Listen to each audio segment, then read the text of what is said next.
lo plantea de la misma manera a todos. O sea, alguien puede ir a ver un choque, ¿verdad? Y dice, muchachos, si tú llegas a ir y tú llegas a ver ese carro con las 4 gomas para arriba, el otro va y dice, el choque fue aparatoso, pero no habla de las 4 gomas, por eso a él no le impresionó.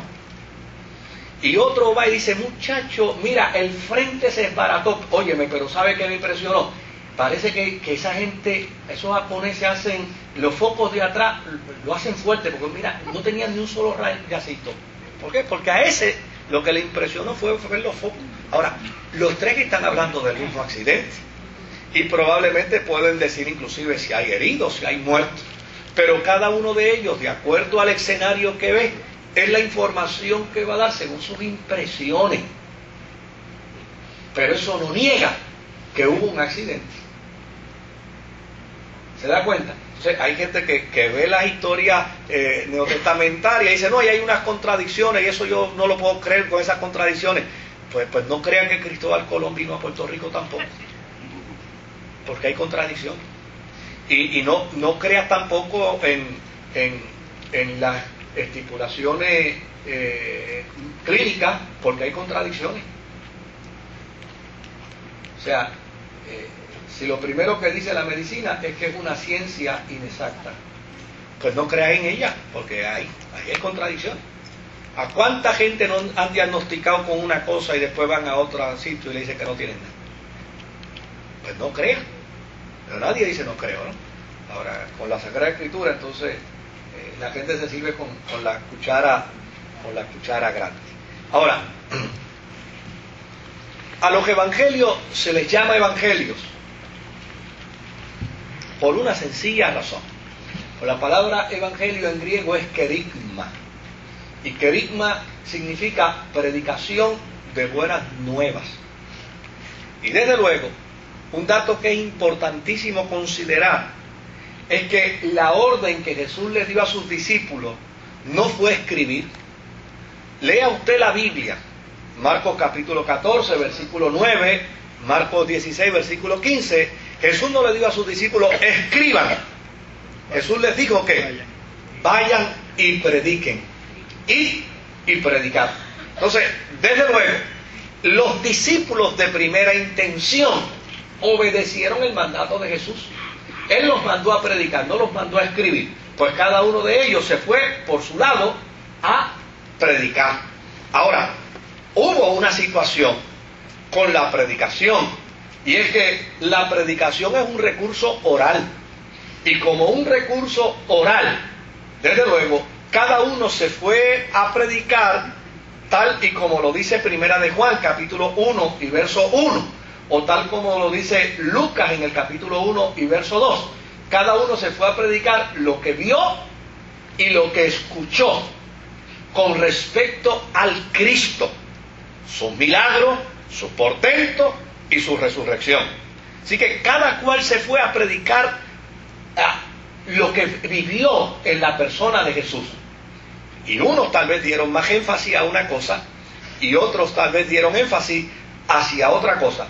Pero hubo una situación que finalmente a mediados del primer siglo los llevó a considerar.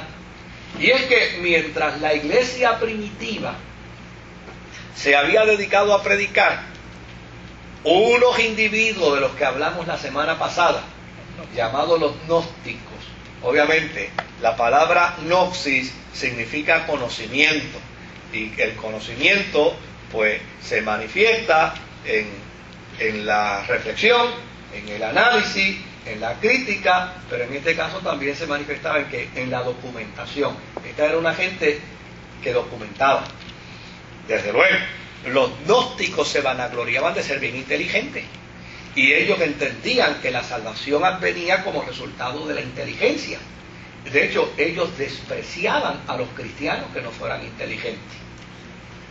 Entonces, ¿qué sucede? Los gnósticos empezaron a escribir.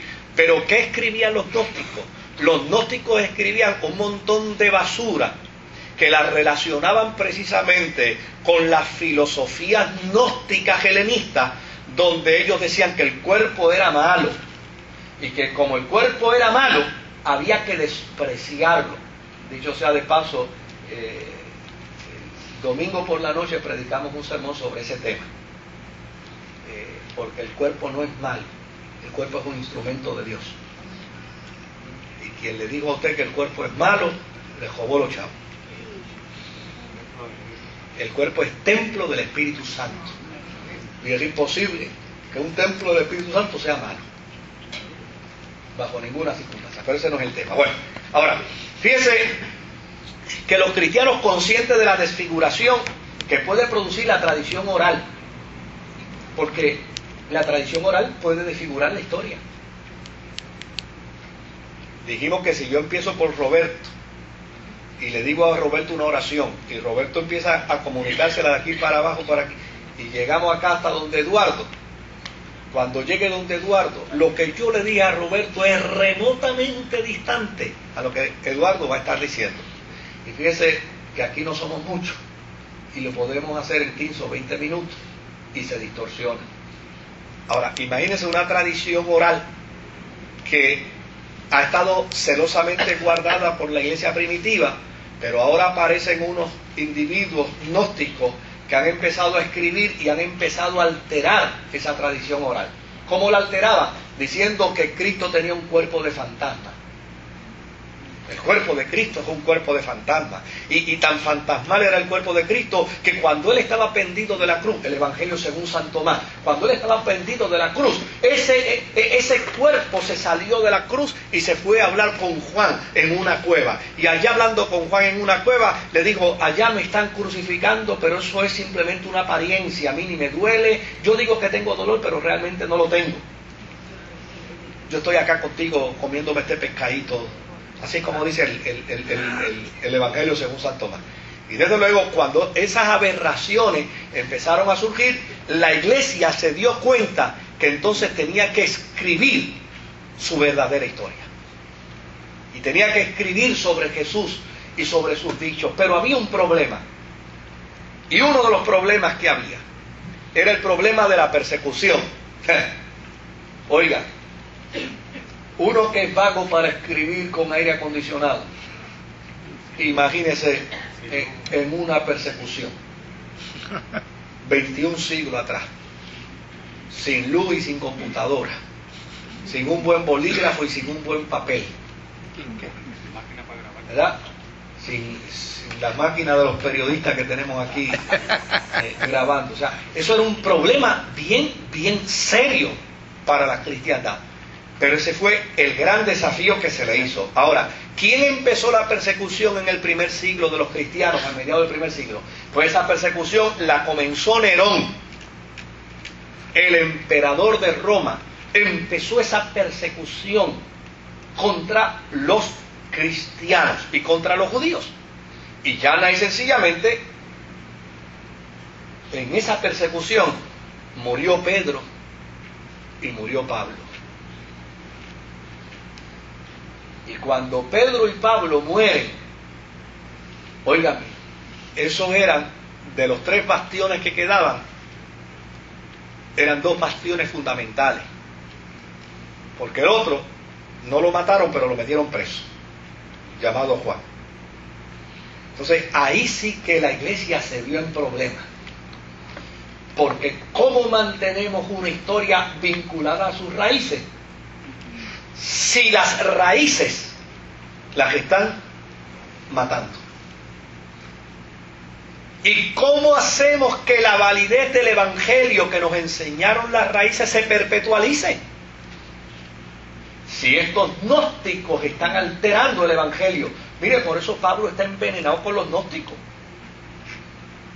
Por eso Pablo los insulta. Por eso Juan y Pedro le llaman nubes sin agua, llevadas de todo viento de doctrina, porque estos individuos son malsanos y perversos. Entonces, lo más doloroso de eso es que escriben a nombre de los apóstoles.